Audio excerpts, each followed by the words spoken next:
Hey guys, a short video for you today, but wanted to throw this out there. Uh, I've seen online the past couple of days that some people really bring their politics into comics. And I'm not even talking about just creators, I'm talking about readers. They don't want to read stuff that is by somebody who is politically diversive from themselves. I think diversity, not DEI, I didn't say that, but I think diversity in thought is something that needs to be done in order for there to ever be growth. If you put yourself into a vacuum and everybody that you talk to, everybody that you deal with on a day-to-day basis thinks exactly the same way that you do, how are you ever going to be able to discuss slash argue your talking points out of life? How are you ever going to know how to defend yourself when somebody comes up to you and says, "Why do you like Spider-Man? Why are you a Christian? Why do you like this? Why do you not eat spaghetti on Thursdays?" You know, you've got to, in the course of an argument, have your own talking points. You have to have that counterpoint to whatever is being brought up. If you don't like to eat spaghetti on Thursdays, why is that? Okay? Same thing with comics. Why is Spider-Man your favorite character? Okay? But in the world of politics, we have gotten so used to, if you don't agree with the way that I roll, if you're not Democrat, if you're not Republican, if you're not Libertarian, if you don't believe in LGBTQ, uh, all of these things have somehow gotten wrapped into comics. I personally think that the best comics are simple comics. And I don't mean simple like simply drawn or without detail, but I mean books that know what they are, books that know what their message is. Rick Veitch's Swamp Thing book is going to be completed finally this year after 30 something years, almost 40 years. Okay. It's because in the end, even though they didn't agree with his story at the time, his story had such a strong backing, and Rick always knew what the purpose of that story was to be, that it eventually saw the light of day. Okay? So take away politically from that what you will, but I don't believe that everybody should feel the same way. I don't believe everybody should think the same way. There needs to be a individuality instead of mind grouping. That never gets anywhere. That gets old, and people eventually break off. Okay? Uh, I'm happy to admit that I'm a born again Christian, and that's how I feel. That's my prerogative in life.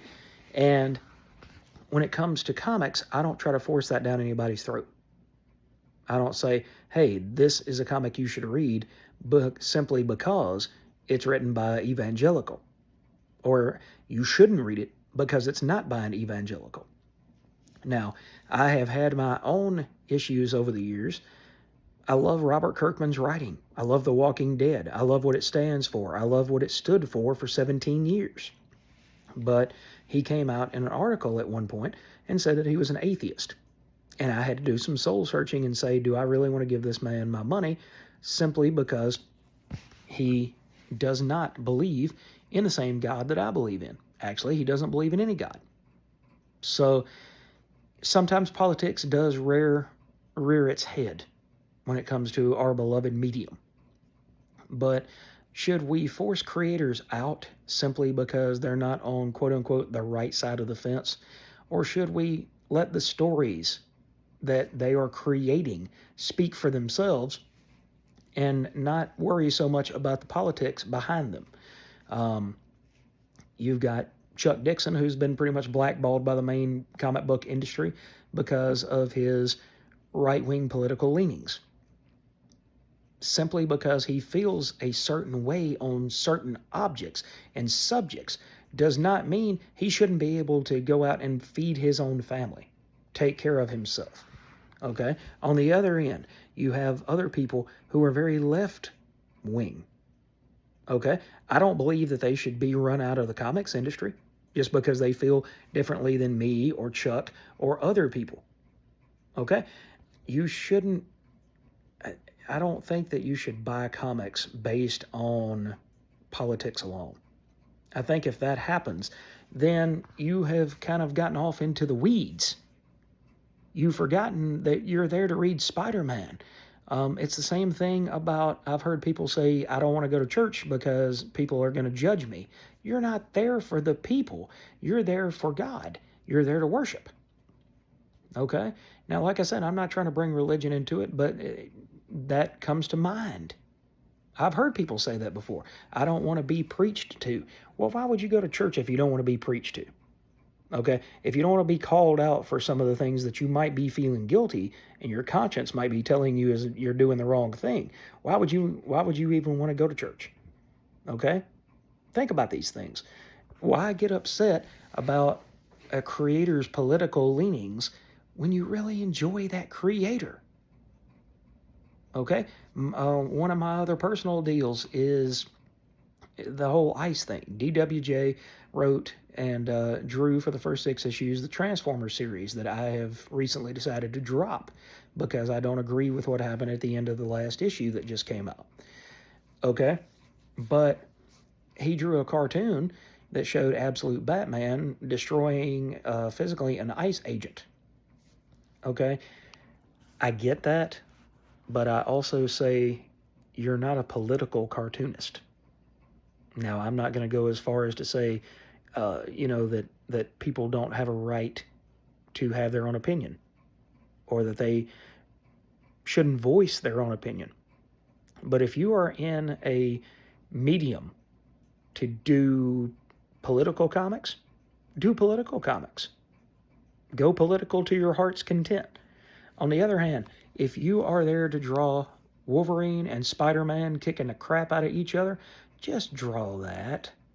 Don't put stuff in the background. Don't put needlessly stupid political ideologies in there where people, it dates the book. Do you want your readers 30 years from now, people that go to pick up a book, do you want them to say, oh man, they did that during that ICE thing, 30, 40 years ago. And I can't really relate to that. It takes people out of the story. You have to remember that the story, not your politics, is why people are there. So what do you guys think? Do you think that there's a place for politics in mainstream comics? Or do you think that, like me, politics and agendas have destroyed good storytelling? They're willing to hire somebody to do a comic book that's never written a comic book before, but because they're a diversity hire or because they believe the same ideology that the people in charge do at that certain time, then boom, let's give them a job. Let's let them go write an issue or 10 or 100 of Amazing Spider-Man. Oh, it doesn't matter that they've never, ever, written a comic book before. Meanwhile, you've got guys like me that would love the opportunity, even if it was for one issue, to go out there and be able to write one issue of Amazing Spider-Man. That would send me over the moon. Over the moon. And unless I get printed and get my name out there, they're not going to hire me just based on me sending them a letter and saying, hey, I'd like a crack at Amazing Spider-Man. You think I could write an issue of ASM? I'll never get that gig, simply because, not because of nationality, not because of inequality, but simply because I don't fit into the certain mold that seems to be hot and popular at the moment. So anyway, guys, just some thoughts that I had about politics, about comics, about inclusion, and about not blackballing people that feel differently than you. We should be able to have a discourse and be able to talk to people without yelling at them, screaming at them, and calling them names just because they believe differently than we do. And everybody deserves, to an extent, to be able to provide for their family and put food on the table. So So hit me in the comments. Let me know what you guys think about that. This was Doc's Comics Couch, and we'll catch you guys next episode.